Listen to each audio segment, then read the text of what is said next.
자, 오늘 말씀의 제목은 힘든 신앙생활을 끝까지 해내는 방법, 이런 제목의 말씀을 드립니다. 자, 여러분, 신앙생활을 끝까지 해내는 것이 쉽습니까? 어렵습니까? 어렵죠. 어렵습니다. 자, 우리가 태어나서 학교를 다니면서 공부를 합니다. 공부도 어렵습니다. 그리고 결혼하고 자녀를 키울 때 자녀를 키우는 것도 어렵습니다. 또 직장 생활 하는 것도 어렵습니다. 또 사업을 하는 분은 사업을 하는 것도 어렵습니다. 또 사람과의 관계도 어렵습니다.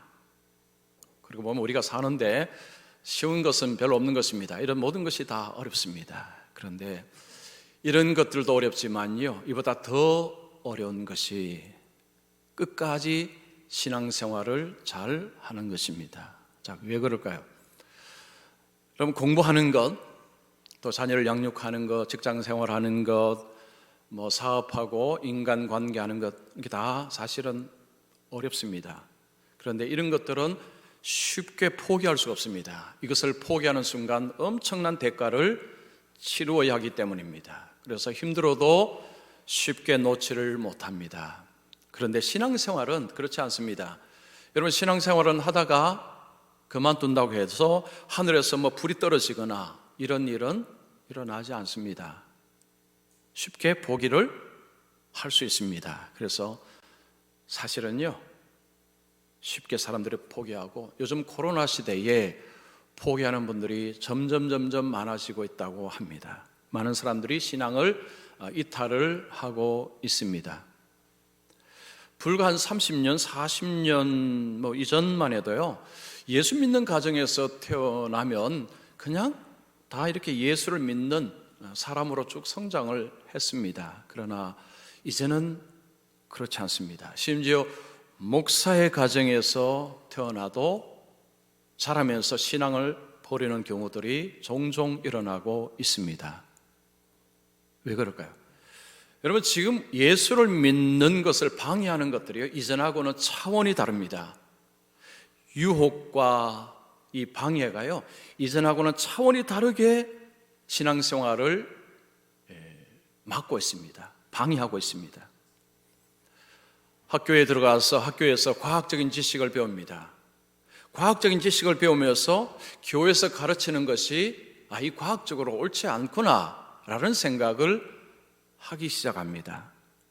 그리고 점점 자라면서 다니던 교회에서 어떤 이런저런 문제들이 일어나면요, 그런 문제를 또 직접 봅니다. 심지어는 어떤 담임 목사든지 목회자의 이런 좋지 않은 모습도 또 보기도 합니다. 본인은 보지 않아도 다른 통로를 통해서 교회의 문제, 목회자의 문제를 쉽게 들을 수 있습니다. 요즘은 너무 자주 들리니까요, 또 계속해서 들리니까 예전에는 잘 몰랐습니다. 그러나 지금은요, 하나만 생겨도 이제는 다 하게 되는 세상이 되었습니다. 계속해서 이런 소식을 듣습니다. 이뿐이 아닙니다. 여러분, 서점에 가셔서 책을 보면 기독교를 공격하고 성경을 공격하는 책들이요, 정말 많습니다. 대놓고 공격을 하는 것이 아니고 은근하게 공개하는 책들이 많습니다. 그런 책을 읽게 되면, 그러면 교회, 성경, 기독교라는 것이 좀 내가 그동안 배워오던 것과 좀 다르다, 별로 가치가 없다는 이런 생각을 하게 되면서 회의, 의심을 하는 일들이 지금 많아지고 있습니다. 그래서 젊은 사람들이 이제 대학을 들어가면 교회를 많이 이탈을 합니다. 그래서 시대적으로요, 앞으로 아마 더 할 것입니다. 예수를 끝까지 태어나서 아니면 중간에 예수를 믿어도 끝까지, 우리가 죽을 때까지 끝까지 예수를 잘 믿는 것은 앞으로는 정말 어려워질 것입니다. 자, 그러면요, 여러분, 우리가 신앙생활을 끝까지 잘하기 위해서는 어떻게 하면 좋을까요? 오늘 본문을 가지고 제가 말씀을 드립니다. 오늘 말씀을 여러분 한번 잘 들어보시기 바랍니다. 첫 번째, 신앙생활을 끝까지 해내기 위해서 맡은 책임을 다 하라. 우리가 맡은 책임을 잘 감당해야 됩니다. 이스라엘 백성들이 출애굽을 했습니다. 그들의 목적지는 가나안 땅입니다. 가나안 땅을 향해서 그들이 가는데 그들의 앞길을 자꾸 막는 장애물들이 자꾸 나타납니다. 이스라엘 백성들이 애굽에서 나와서 가나안 땅으로 가는데 장애물들을 크게 두 가지로 분류할 수 있습니다. 하나는 내부적인 문제입니다. 이스라엘의 내부적인 문제고, 또 하나는 외부적인 문제입니다. 내부적인 문제는 뭐냐 하면 먹고 마시는 문제입니다.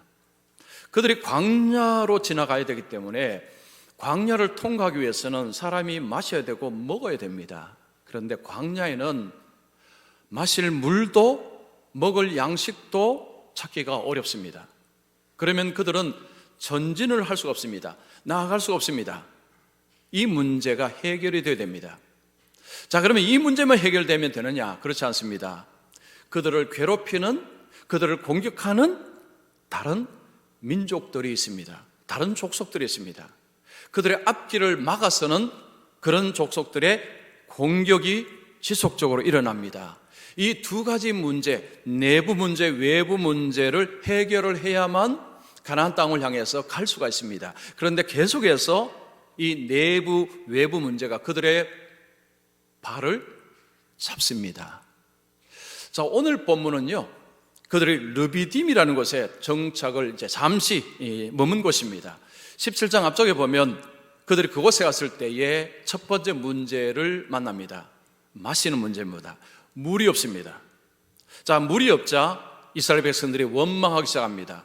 하나님께서 모세에게 반석을 치라고 하셨습니다. 그 반석을 치자 물이 쏟아져 나왔습니다. 이스라엘 백성들과 짐승들은 물을 마셨습니다. 자, 물 문제는 해결이 되었습니다. 그런데 곧바로 또 다른 문제가 생깁니다. 외적이 침입해 들어옵니다. 이들이 누굽니까? 아말렉입니다. 여러분 8절에 보면 아말렉이 와서 그때에 르비딤에서 싸우니라. 자, 아말렉이 공격을 해옵니다. 이 아말렉은요, 이때뿐만 아니고 지속적으로 이스라엘을 공격하는 이스라엘의 원수입니다. 원수. 계속해서 공격합니다. 16절에 보십시오. 이르되 여호와께서 맹세하시기를 여호와가 아말렉과 더불어 대대로 싸우리라 하셨다 했더라. 아말렉이 이스라엘을 공격할 때 하나님은 이것을 하나님에 대한 공격으로 받아들이셨습니다. 그래서 하나님은 내가 아말렉과 계속해서 싸우겠다라고 하나님이 말씀하셨습니다. 언제까지요? 때가 되면 그들을 완전히 이 세상에서 없이 할 때까지. 14절 후반절에 보시면 내가 아말렉을 없이하여 천하에서 기억도 못하게 하리라.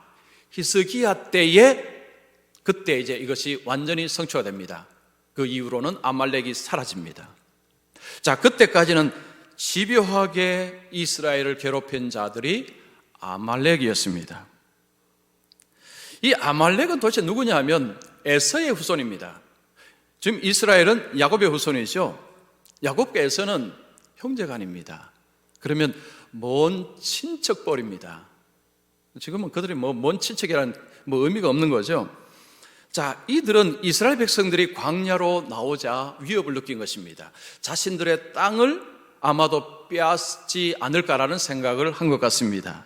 그래서 그들은 이스라엘을 이제 공격을 한 것입니다. 자, 여기에서요, 지금 이스라엘과 아말렉이 이제 전쟁을 하게 되는데, 여러분, 이스라엘이 이 전쟁을 잘 할 수가 있을까요? 자, 이 전쟁은 이스라엘에게 상당히 불리합니다. 왜냐하면 이스라엘 백성들은 출애굽을 한 지 얼마 되지 않습니다. 그들은 노예 생활하다가 출애굽을 했습니다. 지금 군사조직, 지금 군사조직이 뭐가 있겠습니까? 무기 있어 본들 그들은 그 무기가 얼마나 되겠습니까? 싸울 준비가 되어 있지 않습니다. 그런데 지금 아말렉은 싸우려고 옵니다. 그들은 준비가 되어 있는 거죠. 자, 준비가 된 자고 준비가 되지 않는 자가 싸우면 누가 이깁니까? 준비된 자가 이깁니다. 지금 이스라엘 입장에서는 이 싸움이 굉장히 불리합니다. 이기기가 어려운 상황입니다. 자, 이제 큰일 났습니다. 모세는 이 전쟁을 어떻게 하는가를 보십시오. 여러분 9절 보십시오. 모세가 여호수아에게 이르되 우리를 위하여 사람들을 택하여 나가서 아말렉과 싸우라. 자, 모세가 여호수아를 부릅니다. 여호수아가 이제 등장을 합니다. 여호수아는 40년 동안 모세의 종으로서 모세를 섬기는 자입니다. 그러나 이제 어떤 그 군 지도자로서의 그런 역할을 이제 하게 되는 것입니다. 자, 여호수아에게 너는 사람을 택해서 군사를 조직해서 나가서 싸우라고 이야기합니다. 우리를 위해서 싸우라. 자, 여호수아의 입장에서는요, 모세가 하는 이 말이 과연 어떻게 들렸을까요? 여러분, 이게 좋게 들리겠습니까? 지금 저쪽은 준비하고 좀 싸우러 나왔고 지금 이쪽은 변변히 준비된 것도 없습니다. 그런데 너는 사람을 조직해서 나가서 싸우라. 이 말은요, 가서 죽으라는 말하고 별 차이가 없습니다. 너 가서 좀 죽어줘야 되겠다, 뭐 이런 표현, 좀 심한 표현인지 모르겠지만 그 당시에 지금 이 상황을 봐서는요, 전쟁에 준비되지 않는 자, 그 지금 사람을 끌고 나간다는 것은 이건 이길 수 없는 전쟁입니다. 전쟁은 이기지 못하면 죽음이 찾아옵니다. 그런데 여호수아는 모세의 말에 순종합니다. 10절 보십시오. 여호수아가 모세의 말대로 행하여 아말렉과 싸우고, 여호수아는요, 반감을 가지고 왜 내가 나가야 됩니까? 저 사람들 많은데 왜 하필 내가 나가야 됩니까? 나보고 죽으란 말입니까? 그런 소리 하지 않습니다. 알겠습니다, 제가 나가겠습니다 하고 나가서 싸웁니다. 모세는 여호수아에게 나가서 싸우라고 하고 본인은 다른 방식으로 싸우겠다고 이야기를 합니다. 9절 보십시오. 내일 내가 하나님의 지팡이를 손에 들고 산 꼭대기에 서리라. 여호수아는 전쟁터에 가서 전쟁을 합니다. 칼을 들고 나가서 싸우고, 모세는 내가 산 꼭대기에 올라가겠다, 산 꼭대기에 서겠다라고 이야기를 합니다. 자, 우리가 성경을 뒷부분을 잘 모른다고 생각을 할 때요, 이 모세의 말이 어떻게 들리십니까? 여호수아에게는 가서 싸우라고 그렇게 해놓고 본인은 어디를 갑니까? 산 위에 올라가겠다는 것입니다. 지금 전쟁이 일어났는데 지도자가 산 위로 올라가면 뭐 하겠다는 것입니까? 이게 좀 납득이 되는 이야기입니까? 비록 이 연세가 많아서 전쟁에 나가서 싸우지는 못하면 후방에서 그 전쟁을 도울 수 있는 다른 방법을 찾아야 할 것 아닙니까? 근데 지금 모세는요, 산 위에 올라가겠다는 것입니다. 이게 과연 납득이 되느냐? 이 전쟁에서 여러분, 산 위에 올라가는 것하고 이 전쟁하고 무슨 상관이 있습니까? 무슨 연관이 있습니까? 아무 연관이 없어 보입니다. 어떻게 생각하면 전쟁 피해서 저 산 위로 도망가는 듯한 느낌도 듭니다. 이 소리가 별로 좋게 여겨지지 않습니다. 여러분, 모세가 산 꼭대기로 올라가려고 하는 이유는 놀러 가는 것이 아닙니다. 도망가는 것이 아닙니다. 거기서 싸우기 위해서입니다. 싸우기 위해서입니다. 자, 모세가 산 위에 올라가는 것하고 여호수아가 현장에서 싸우는 것하고 투 트랙입니다. 두 가지 방식으로 전쟁을 하겠다는 것입니다. 여호수아는 현장에서 싸웁니다. 칼을 들고 싸웁니다. 모세는 산 꼭대기에 올라가서 전쟁을 하겠다는 것입니다. 이것을 이렇게 표현할 수 있습니다.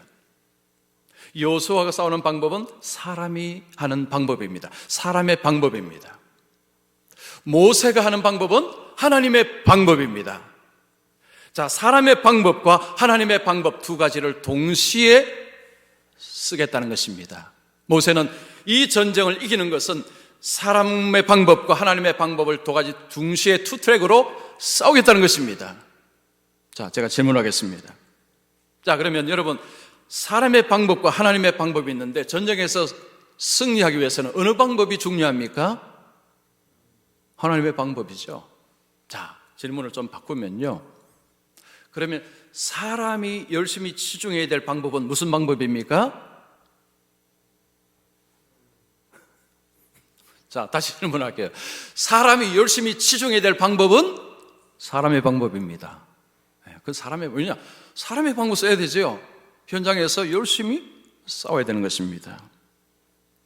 여호수아가 나가서 싸우지 않는 가운데서 어떻게 승리할 수 있습니까? 이게 사람의 방법이라는 거죠. 사람이 열심히 나가서 싸워야 하는 것입니다. 자, 그러면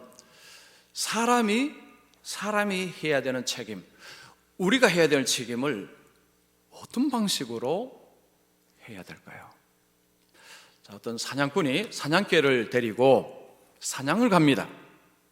좀 멀리 토끼가 갑니다. 그래서 사냥꾼이 총으로 토끼를 쐈습니다. 토끼 뒷다리 쪽에 맞았습니다. 상처를 입었습니다. 토끼가 막 도망을 합니다. 사냥개가 토끼를 쫓아갑니다. 근데 한참 있다가 사냥개만 돌아옵니다. 사냥꾼이 사냥개에게 야, 왜 너만 오느냐? 제가 놓쳤습니다. 이 바보야, 너도 이제는 별 쓸모가 없구나. 그때 사냥개가 주인에게 말합니다. 주인님, 저 최선을 다했습니다. 최선을 다했습니다. 토끼가 이제 토끼굴로 갔습니다. 토끼굴로 가니까 토끼 친구들이 이렇게 왔습니다. 야, 너 그 사놓은 사냥개를 어떻게 따돌렸느냐? 토끼가 뭐라고 했는지 아십니까? 나는 전력 투구했거든. 나는 살기 위해서 전력 투구했거든. 그래서 살았다는 것입니다. 제가 책을 보니까요, 이 최선을 다한다는 표현하고 전력 투구한다는 이 표현 자체가 비슷한 것 같은데 이게 좀 다르다는 것을 알았습니다. 이 최선을 다한다는 것은 수동적인 의미가 들어가 있습니다. 이 전력 투구는요, 능동적인 의미가 있습니다. 보통 어떤 일을 맡게 되면 제가 최선 다하겠습니다. 그런 이야기합니다.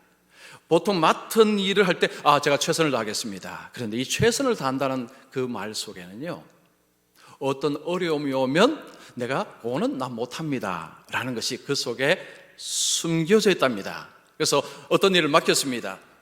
그런데 중간에 좀 일이 안 됐습니다. 왜 이렇게 됐습니까? 제가 최선을 다했는데 이런 어려움이 생겨서 제가 못했습니다. 그러면 그냥 할 말이 없는 거죠. 그래서 최선을 다했다는데, 그런데 전력 투구는요, 끝까지 해내는 것이 전력 투구랍니다. 어려움이 있어도 그 어려움을 뚫고 끝까지 해내는 것이 이게 전력 투구랍니다. 죽기 살기로 라는 표현, 이 표현이 사실은 전력 투구의 의미가 있습니다. 우리가 신앙생활을 할 때요, 우리가 해야 될 책임을 우리가 감당해야 되는데, 제가 질문을 할게요. 여러분, 최선을 다해서 신앙생활을 하는 것이 맞습니까? 전력 투구로 신앙생활을 하는 것이 맞습니까? 어느 쪽이 맞을까요? 나는 최선을 다해서 신앙생활을 하는데요 라고 생각을 많이 하실 것입니다. 자, 여러분, 요한계시록 2장 10절을 보면 어느 쪽인지 알 수 있습니다. 너는 장차 받을 고난을 두려워하지 말라. 볼지어다 마귀가 장차 너희 가운데서 몇 사람을 옥에 던져 시험을 받게 하리니 너희가 10일 동안 환난을 받으리라. 내가 죽도록 충성하라. 그리하면 내가 생명의 관을 내게 주리라. 예수님이 서머나 교회의 교인들에게 한 이야기입니다. 자, 여기서 보실 때 여러분, 우리가 신앙생활을 할 때 최선을 다해야 됩니까? 전력 투구해야 됩니까? 전력 투구죠. 내가 죽도록 충성하라. 죽기까지 충성하라. 이게 전력 투구입니다. 전력 투구. 여러분 자신 신앙생활 한번 생각해 보십시오. 여러분은 최선을 다해서 신앙생활 하고 계시지 않습니까? 나름대로는 아마도 최선을 다해서 신앙생활을 하실 것입니다. 최선을 다한다는 것은요, 어떤 어려움이 생기면 나중에 하지, 피해가고 돌아가고 안 하고, 이것이 가능합니다. 나중에 하지, 오늘만 예배 오늘만 드리나, 다음 주도 예배가 있으니까, 피해가고 돌아가는 것이 가능합니다. 최선을 다하는 것은요, 어려움을 비껴갈 수 있습니다. 도망가는 것도 가능합니다. 피해가는 것도 가능합니다. 나중에 하지, 천천히 하지, 안 하겠다는 것이 아닙니다. 한다니까요. 난 나름대로 열심히 하겠습니다. 최선을 다해서 신앙생활을 아마도 그렇게 해오신 분들이 계실 것입니다. 그런데 주님은 우리에게 최선을 다하는 것이 아니고 전력 투구를 원하십니다. 전력 투구. 우리가 예배를 드릴 때도요, 다음 주도 예배가 있는데 그는 최선을 다하는 것입니다. 전력투구는 오늘 예배에 가는 것입니다. 봉사요? 아니 뭐 나중에 봉사하지. 그거 최선을 다하는 것일 수 있습니다. 아니 지금 하는 것입니다. 우리가 해야 될 책임들, 예배하고 섬기고 봉사하고 하는 것들요, 최선을 다하면 그 뒤로 다 미룰 수 있습니다. 뭐 나중에 하지. 주님은 우리에게 전력투구를 원하십니다. 전력투구를 하라는 것입니다. 죽도록 충성하라. 자, 우리가 끝까지 예수 믿는 것이 쉽지 않은 시대에 살고 있습니다. 앞으로 더 힘들 것입니다. 여러분 단단히 마음을 모으십시오. 여러분 전력투구 하셔야 됩니다. 자, 두 번째입니다. 신앙생활을 끝까지 해내기 위해서 하나님의 승리 방법을 믿으라. 자, 우리가요 이 하나님의 승리 방법을 알아야 됩니다. 이걸 믿어야 돼요. 이거 못 믿으면 중간에 포기할 수 있습니다. 여호수아는 전쟁터로 나갔습니다. 자, 모세는 산으로 올라갑니다. 여러분 모세가 산으로 왜 올라갑니까? 뭐 하러 산으로 올라갑니까? 보통 이렇게 하면 기도하러 산으로 올라간다고 이야기를 많이 합니다. 자, 물론 그렇게도 생각할 수는 있지만요, 여기에 깊은 의미가 있습니다. 자, 모세가 산으로 올라갈 때 아론과 훌을 대동해서 올라갑니다. 그리고 그의 손에 뭐가 있습니까? 지팡이가 있습니다. 지팡이. 자, 모세가 산 위에 올라갈 때, 모세가 손을 들 때에 그 손에는 지팡이가 있습니다. 이게 중요합니다. 여러분 이 지팡이가 구절에 무슨 지팡이라고 이야기합니까?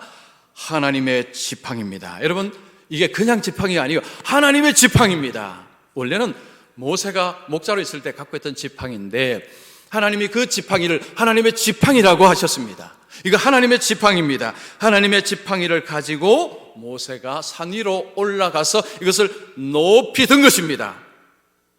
자, 여러분 모세가 손을 높이 들었을 때 밑에서 어떤 일이 벌어졌습니까? 이스라엘이 진격을 행합니다. 계속 이깁니다.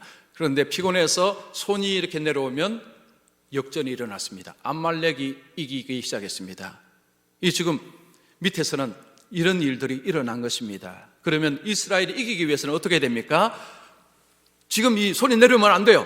이 있어야 됩니다. 그래서 아론과 훌이 옆에서 잡습니다.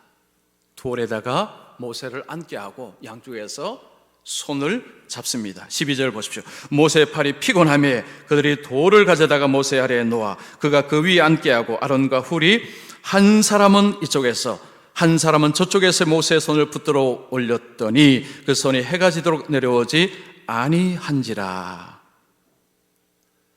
모세가 손이 내려오지 않습니다. 그러자 밑에서는 지금 진격이 일어난 것입니다. 지금 이 산 꼭대기는요, 우리나라 산을 생각하시면 저 높은 산 꼭대기 생각하면 저 위에서 밑이 안 보입니다.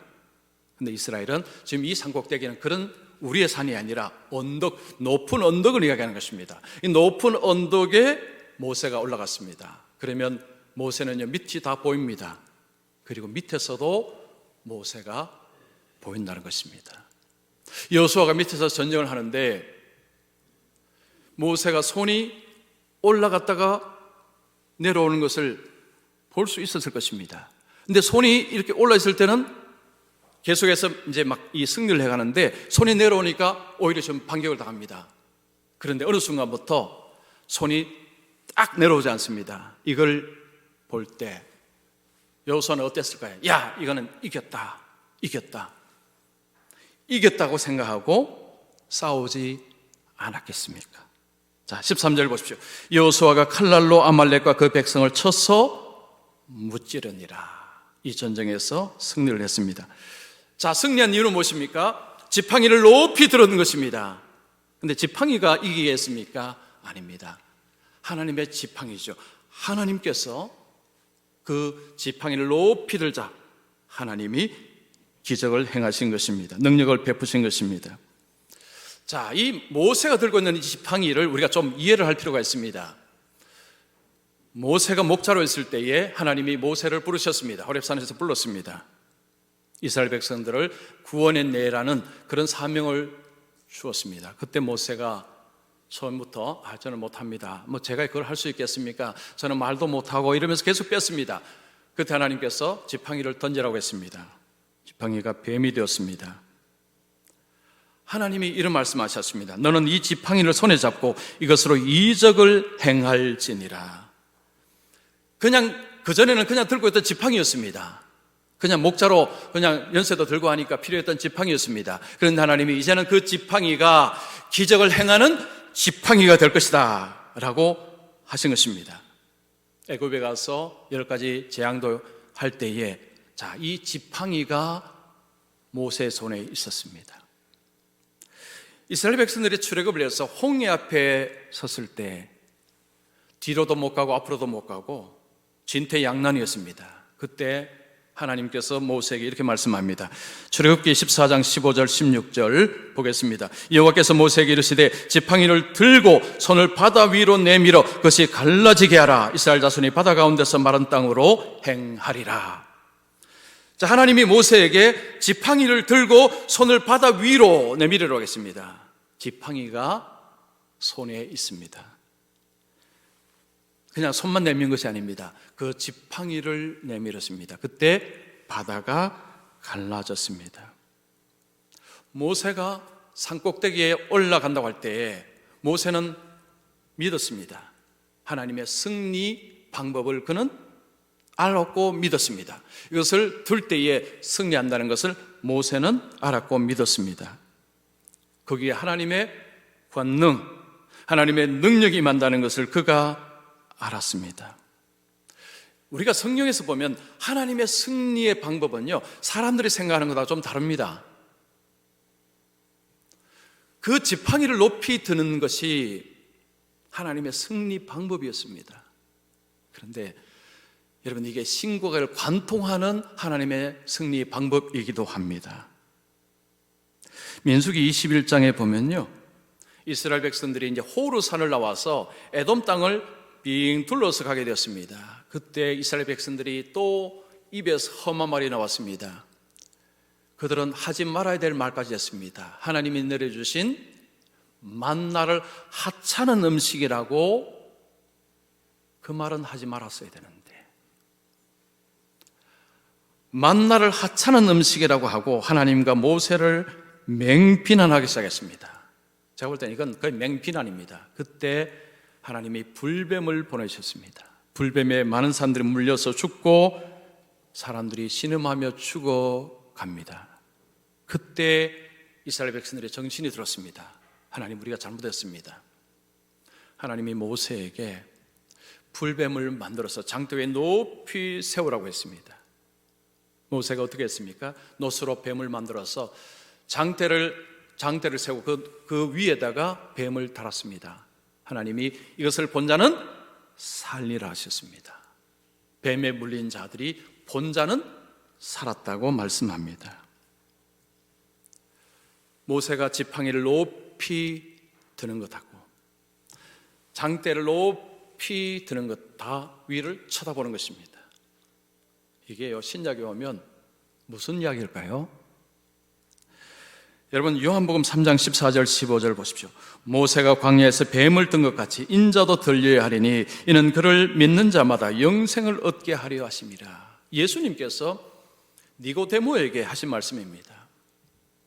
예수님이 바로 이 광야에서 모세가 노뱀을 높이 든 것, 사람들이 그것을 본 자가 살았다. 마찬가지로 내가 십자가 위에 높이 들 것이다. 나를 본 자는 살 것이다. 본다는 것은 믿는 것을 말하는 거죠. 예수님이 십자가에 높이 달리는 것하고 모세가 지팡이를 높이 드는 것하고 이게 연관이 된다는 이야기입니다. 이것이 하나님의 승리의 방법이라는 이야기죠. 여러분, 구약의 이런 것들은 전부 뭘 상징할까요? 십자가의 주님, 십자가, 구속, 이런 것들을 상징하는 것입니다. 예수님이 십자가에 달리심으로 승리하셨습니다. 통치자들과 권세들을 무력화하여 드러내어 구경거리로 삼으시고 십자가로 그들을 이기셨느니라. 이기셨느니라. 십자가로 이기셨느니라. 하나님의 선언입니다. 예수님이 십자가에서 승리하셨습니다. 그리고 그 십자가를 바라보는 자는 승리한다는 약속을 주셨습니다. 그를 믿는 자마다 영생을 얻는다는 것은요, 그 십자가 주님을 바라보는 자는 영생을 얻는다는 것입니다. 산다는 거죠. 승리한다는 것입니다. 이스라엘과 아말렉과의 전쟁에서 이스라엘은 이길 수가 없었습니다. 이건 이길 수 있는 전쟁이 아닙니다. 하나님의 권능으로 승리를 했습니다. 14절 보십시오. 이것을 책에 기록하여 기념하게 하고 여호수아의 귀에 외워 들리라. 내가 아말렉을 없이하여 천하에서 기억도 못하게 하리라. 하나님께서 모세에게 이 사건, 이 아말렉과 전쟁에 승리한 사건을 여호수아의 귀에 외워 들리라, 암기시키라는 것입니다. 완전히 암기하라는 것입니다. 뼛속 깊이 새겨 넣으라는 거죠. 무엇을 새겨 넣으라는 것입니까?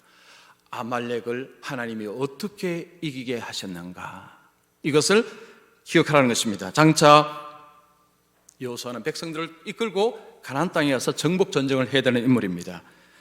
하나님께서 전쟁을 이기게 하신다, 이것을 이야기하는 것입니다. 그리고 15절 보시면 모세가 제단을 쌓고 그 이름을 여호와 니시라 하고, 여호와의 니시는 여호와는 나의 깃발, 여호와는 나의 군기라는 것입니다. 백성들 앞에서 모세는 제단을 쌓고 희생제물을 드리고, 그리고 여호와의 니시, 하나님은 우리의 군기, 하나님은 우리의 깃발, 전쟁에서 진두지휘하시고 전쟁을 이기게 하시고 승리케 하시고 바로 우리 하나님이 이 전쟁에서 이기게 하셨다, 이걸 백성들에게 이야기하는 것입니다. 우리가 천국 들어갈 때까지, 하나님 나라에 들어갈 때까지 우리의 발목을 잡는 장애물들이 계속해서 나타납니다. 질병이 우리의 발목을 잡기도 하고요, 가족이 발목을 잡기도 합니다. 자식이 발목을 잡기도 하고, 부모님이 발목을 잡기도 하고, 배우자가 발목을 잡기도 하고요, 친구가 발목을 잡기도 하고, 돈이 발목을 잡기도 하고, 유혹이 발목을 잡기도 하고, 수도 없는 것들이 우리로 하여금 예수 믿어봐야 별거 없어. 지금 시대가 어떤 시대인데, 지금 과학의 시대야. 성경 그 미신 쪼가리야. 그 미신 쪼가리를 믿는, 당신 똑똑한데 왜 그걸 믿어? 이런 식으로 유혹하고 여러 가지 방식으로 우리의 발목을 잡습니다. 앞으로 더 거세질 것입니다. 이때에 우리의 눈이 어디를 향해야 될까요? 주님입니다. 여러분, 히브리서 12장 2절 말씀 보십시오. 믿음의 주요 또 온전하게 하시는 이인 예수를 바라보자. 예수를 바라보자. 그는 그 앞에 있는 기쁨을 위하여 십자가를 참으사 부끄러움을 개치 아니하시더니 하나님 보좌 우편에 앉으셨느니라. 이 히브리서는요, 그 당시에 교회들이 엄청난 핍박을 당하고 있었습니다. 성도들에게 말합니다. 예수를 바라보자. 십자가의 예수를 바라보자는 것입니다. 그 주님은 고난을 당하셨을 때, 그 부끄러운 십자가를 지실 때에 개의치 아니하시고 지시고 결국에는 하나님의 우편에 앉아 계신다. 무슨 이야기입니까?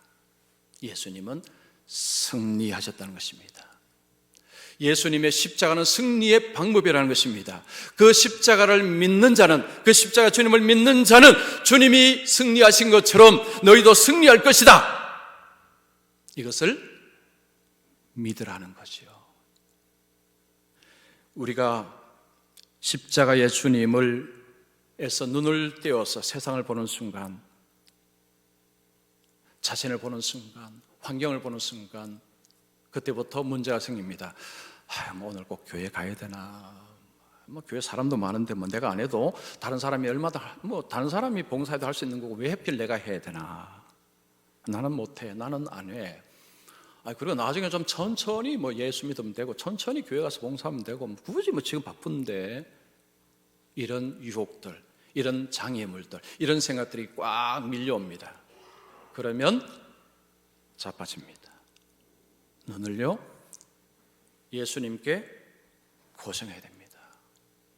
힘들고 어려울 때 십자가의 주님을 보셔야 돼요. 왜냐? 십자가의 주님은 승리하신 주님입니다. 그리고 그 주님을 바라보는 자에게 승리를 주시기 때문입니다.